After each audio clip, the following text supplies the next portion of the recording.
Hello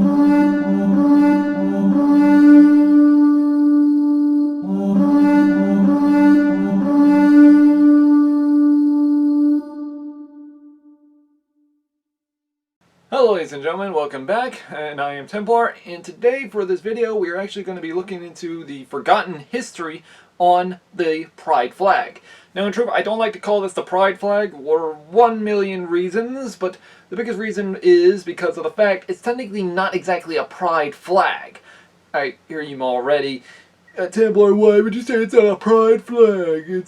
It means gay, it doesn't, it means gay equality and such. Not exactly. It doesn't mean same-sex marriage. It doesn't mean, well, gay equality. It actually means unification. In truth, the history behind this flag is a lot different than what people think. In truth, this is kind of like with, well, history. The further you take a said item, the more and more it will technically go down as a, well, different type of item. Now, in truth, I did this with the Confederate flag, as which what the symbol means and what it's all about. If y'all want to see that, I'll be able to link down below for y'all, so that way you can understand. Now, in truth, this came to my attention after I technically watched a Jacksepticeye episode on the, what was it, The Last of Us 2, I think? And in truth, I saw, well, Pride flag. Now in truth, though, in that little episode, I don't know if that will be helpful for children to see, but you see my point. Anyways, now in truth, I want to actually explain this to y'all because of the fact when we take a look into history about the Pride flag, we don't exactly understand the true meaning behind it. In fact, the Pride flag actually has a different symbolic meaning to it. How so? Well, in truth, this flag is actually not a modern symbol. And why is it not a modern symbol? Well, it wasn't just randomly made. In truth, its original meaning and usage all the way goes back to the late medieval period. And that's a long way back in time. In truth, though, the flag, as we put it today, is a lot different. Now, in truth, I actually do have some friends and such who actually are bisexual and homosexual, so you see my point. In truth, they never exactly used the flag, and in truth, I actually asked them once in high school what the flag meant, and they never actually knew. So, in truth, this only brought me back because of the Jacksepticeye's episode from yesterday. So in truth, I'm going to actually take a look into it now and delve deep into it so that way to help y'all out to understand the history about it. So maybe you might not wonder, or pretty much wonder, where does this flag come from? Well, it actually was an inspiration or an idea that was actually conjured up by a, let me see here, Father Licinius Bonelli? Anyways, a father, I'm just going to call him Father Lucius, who of which was actually born in 1470 AD and died in 1558. In truth, he was born in a northern town north of Rome, technically somewhere near the Alpine area. In the truth, when he was born in this region, he technically, well, started to join the priesthood around the age of 30. So technically when he turned 30 in 1500. Now in truth, during this point in time, though, it's actually stated that Father Lucius had actually had an idea and idealism of, well, unification. In truth, though, his idealism in which was a lot different. How so? He actually believed in the form and faction, that of which all of God's creatures are made in a form of equality. Yet we do not see it.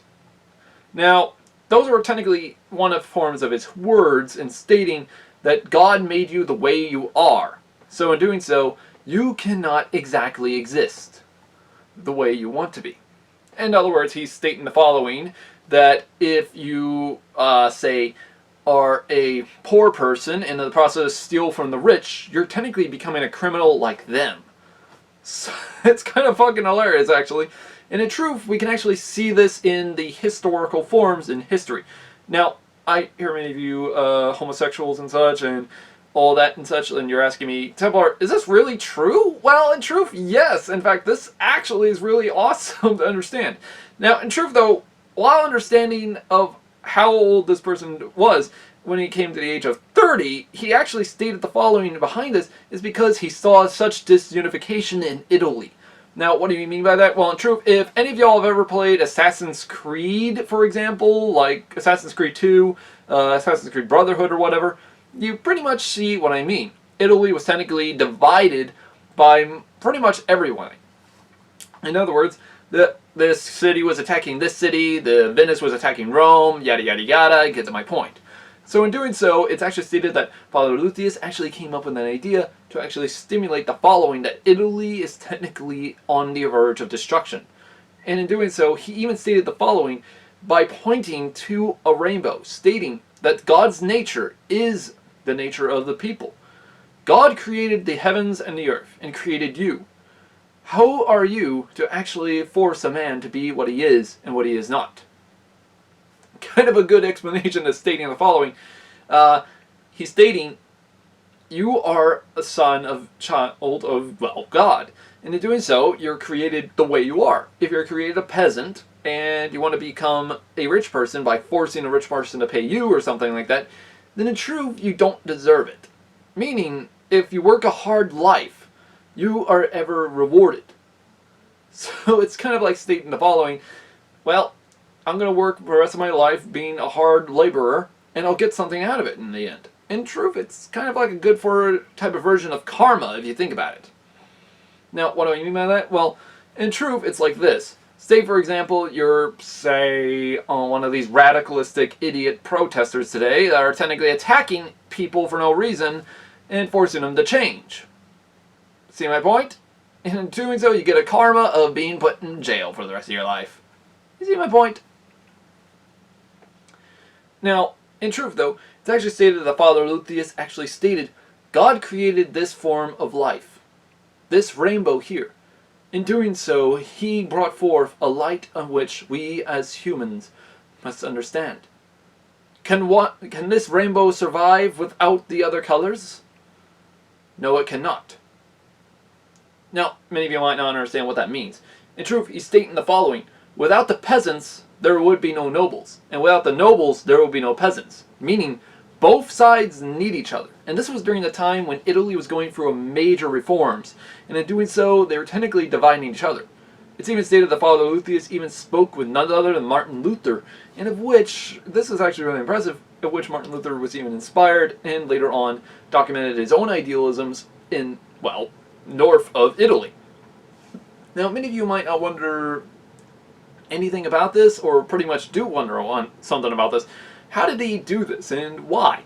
Well, we can understand why, and in truth, he wanted a unification, stating that all are equal in the eyes of God. Meaning, if God created you this way, you should not force someone to do what they are not. You should not force someone to be like you. You should not force someone to become like you, or, well, or anything else. So in doing so, it's kind of impressive. Now, in truth, though, another person, though, that actually was really inspired by both Martin Luther and Father Lucius actually copied from him and created his own type of symbol during the German Reformation. Now, in truth, this is the really big thing. Father Lucius didn't exactly make the pride flag, well, create the rainbow flag. That actually goes to none other than Thomas Müntzer, who of which is a German, and of which actually took part during the time of the German Reformation and such. And this was, he was technically born in 1489 to 1525. So technically that's explaining how long he lasted.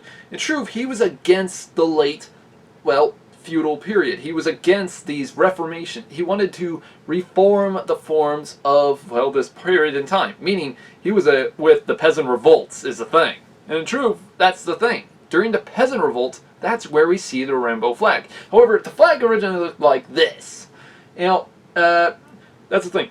Thomas Müntzer actually created the flag like this while actually pointing out towards the rainbow, just like Father Lucius. So, in truth, though, that's the thing. Now, in truth, when after the type of time and period, the really impressive part is Thomas Müntzer's flag actually was incredible by far. Now, in truth, his flag was impressively used throughout history. How so? Well, in truth, it wasn't just used by peasants, but later on future, well, parts in history. Now, as well, I'll get to the more of that in a little while, but as well, when I actually explain about Father Lutheus, he was actually condemned by the Catholic Church, but as well actually condemned by a pope who actually stated the following, who wanted to speak with Father Lutheus. How so? Well, Father Lutheus actually spoke with the Pope. I can't remember which Pope it was at the time, since he was technically under house arrest, so I don't know, but it was technically one of the popes at the highest time in history. And in doing so, he actually spoke to them and asked him why he would speak these words. And Father Lutheus had this to tell him. Are you of which is almighty? Are you God? Are you the almighty creator that created life throughout the universe? Or are you just a man? What are you? Do you have high command over all of God's children? Even if you are the Pope, you have no hold over God's people. You have no hold over God.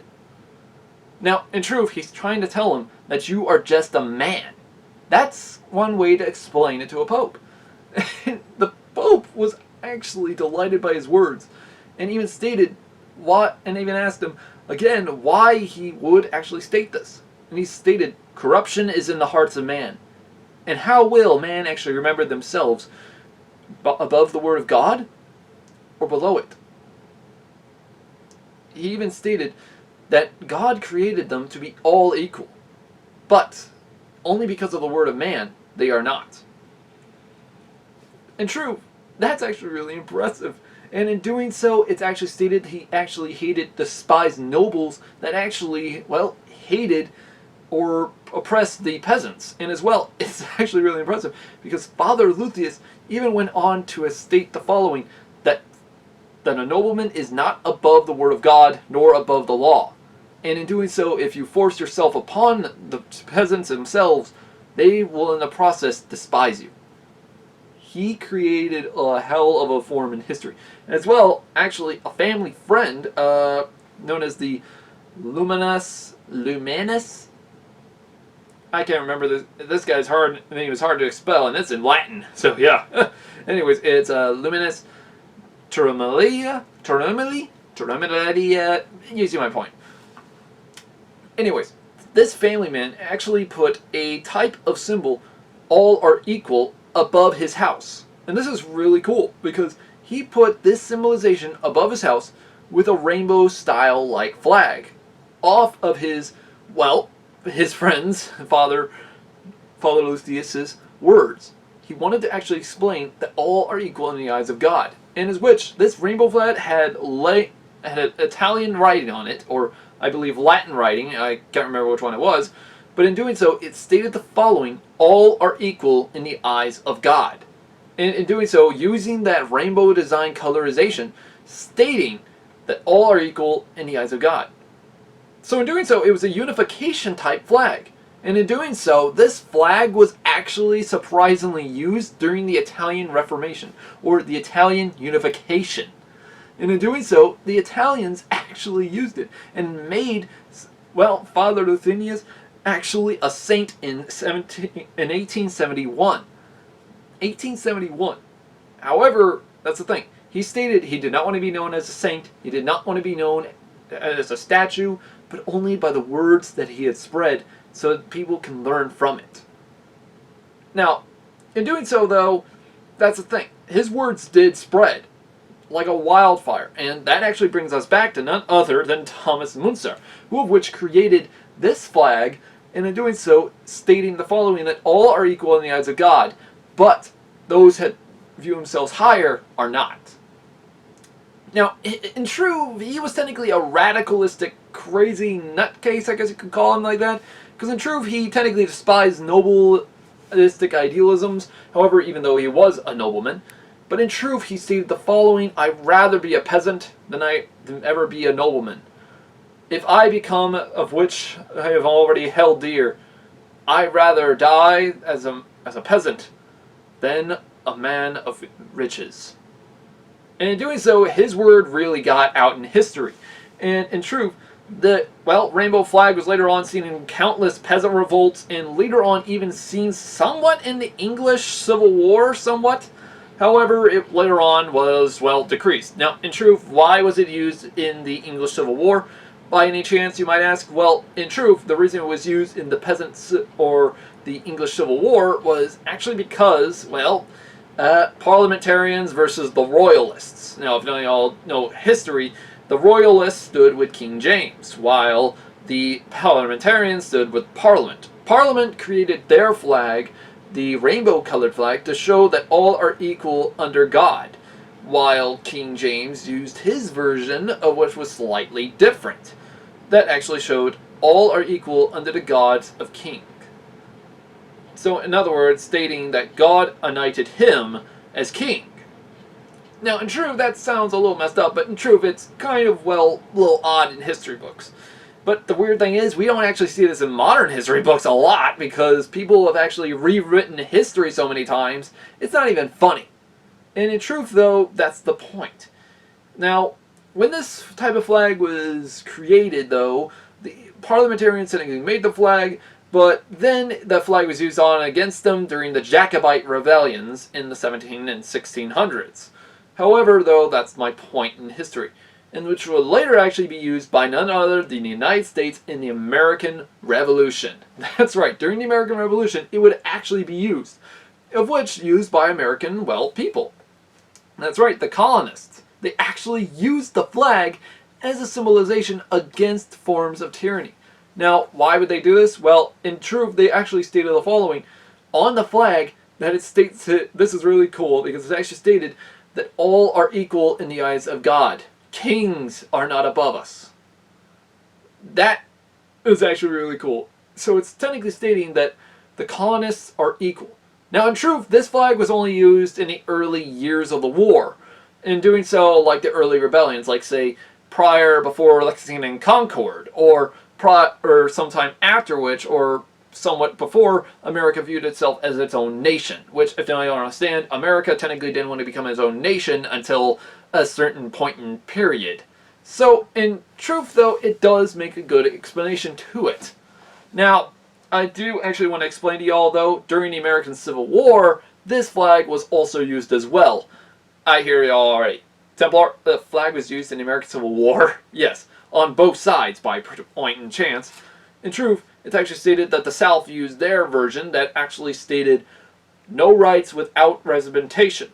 Now, in truth, they would have actually used this type of symbolization stating that the government itself is a corrupt form. And in truth, the South and Northern states should be viewed as equals. Now, if you don't understand, many people don't realize that the South was a rural country type of manufacturing. In other words, they manufactured, say, cotton and all that type of form. In other words, farming communities, farming work, all throughout the South, while the North was mostly industrial work, meaning they had more say in the government. In other words, more money. So, yeah, but the Union used their version that stated liberties under forms of unification.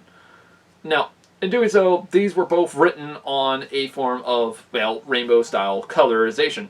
However, we don't exactly see them mostly in the war, which is kind of weird. So why? Kind of obvious. It's kind of hard to see the damn thing on the field of battle. And two, you don't want to accidentally kill your own allies. Now, in doing so, though, sometimes the Union did put them on an American-style banner of the United States military, while the Confederates had their version on a white flag that had the rainbow and such that had, well, as I stated prior. Now, in doing so, though, that's the point. So, in truth, though, this would actually even be seen in later on parts of history, as well other parts of history, such as the French Revolution, who had their version.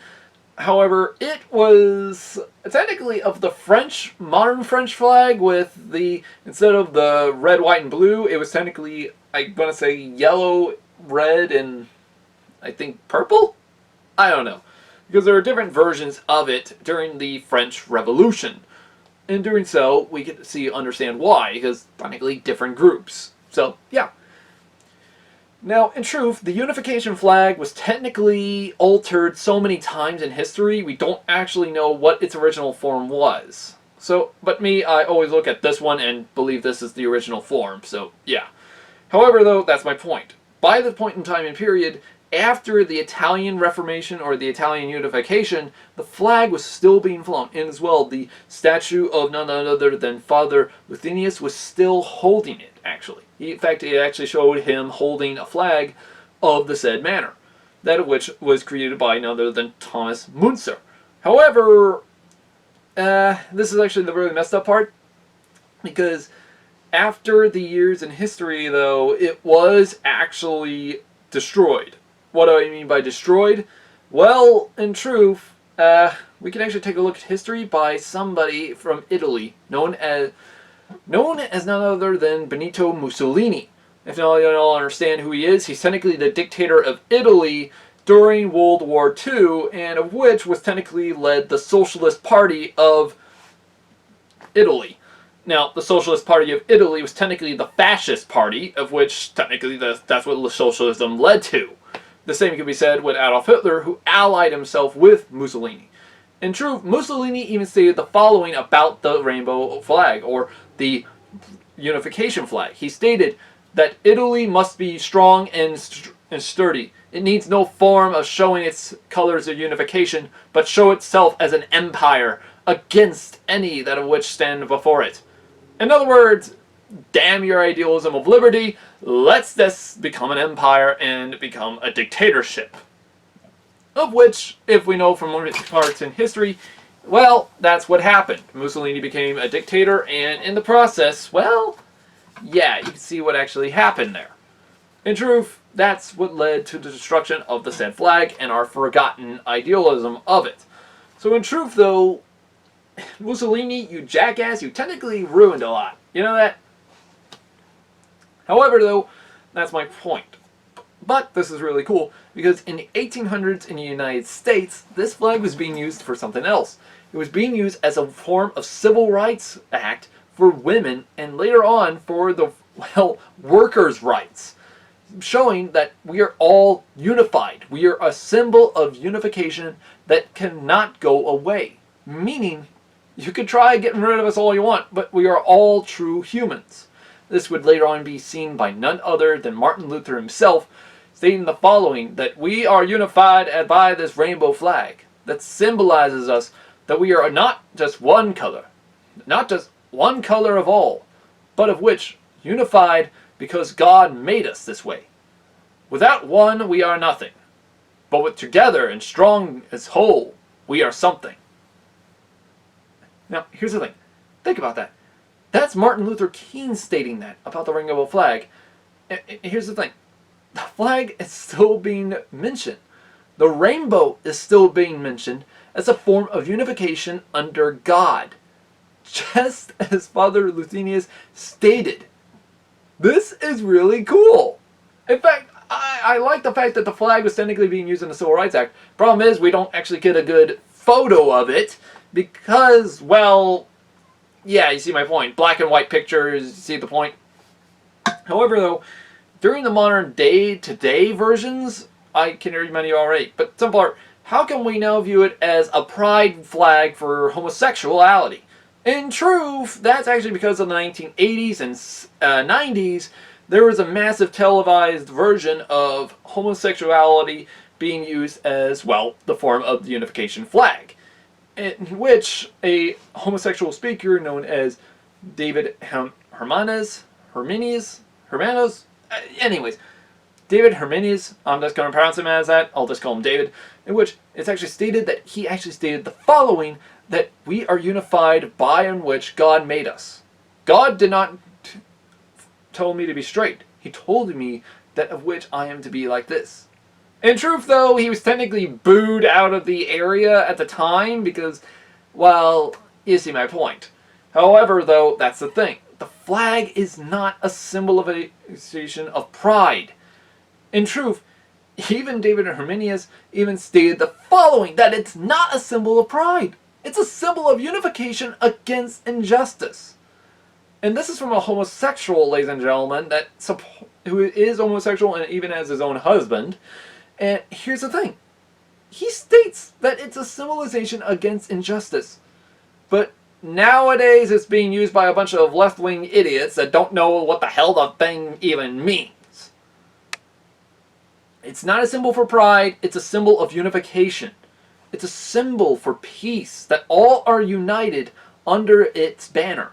Meaning, we are not one without the other. In fact, even none other than Thomas Paine even stated the following. If none of y'all know who Thomas Paine is, he's the creator of common sense. He stated the following, that all are equal under the eyes of God, and even stated the following, in fact, if none of y'all don't understand, he's from the American Revolution, and he's an American hero, who even stated that the rainbow flag is a symbol, a form of intolerance against injustice. And without this form, we are nothing. Meaning, without one, we do not have the other. But with the form of unity, we have something greater. Now, I can hear many of you already, but Templar, I know this flag is a gay flag. I know it's a symbol of my homosexuality. No, it's not a symbol for your gay pride. It's a symbol for against injustice. It's a symbol for unification under all. Now, I hear many of you already, but Templar, why didn't the United States do this? Well, in truth, that was the idealism once with the flag, but in truth, the American flag actually copied from the flag, the rainbow flag, in creating the 13 stripes of the United States, in which do represent still the 13 colonies, but do you see my point? That was their original intention. So in truth, this American flag copied from that in creating this American icon today. It's a symbol against injustice and standing for liberties for all. No matter what religion you are, no matter what race you are, no matter of what class you are, it's a symbol against all forms of injustice. A symbol for all to be united under the grace of God. Now, in truth, I do love that idealism. In fact, Martin Luther stated it, Thomas Paine, and including, Thomas Müntzer and many other people. So, in fact, the ones that stood against it, though, were Benito Mussolini and Adolf Hitler. And in doing so, though, they stated the following, that it was something they did not want. In truth, they destroyed a statue of, Father Eusebius. And that's actually a really sad part. And even destroyed and burnt down the family residence that actually held the flag of the, rainbow-colored flag for hundreds of years. So, in truth, it's not a symbol for pride, it's a symbol for unification. But anyways, guys, hopefully you liked this video. Let me know in the comments below if y'all want me to cover any type of flag in history. I will be happy to talk about it. Because technically, I'm making this a Flag Day episodes for y'all because I kind of like the idealism of it. Anyways, guys, let's actually just look at history a little bit more, and that way we can understand it more. Anyways, like and subscribe. Also, click that bell button for notifications, and as well, also help the channel grow by actually subscribing. And also, check out our Facebook, so that way you can understand what next video is going to come up. Anyways, guys, it's been Templar. Have a great day, and hope to see y'all in the next one.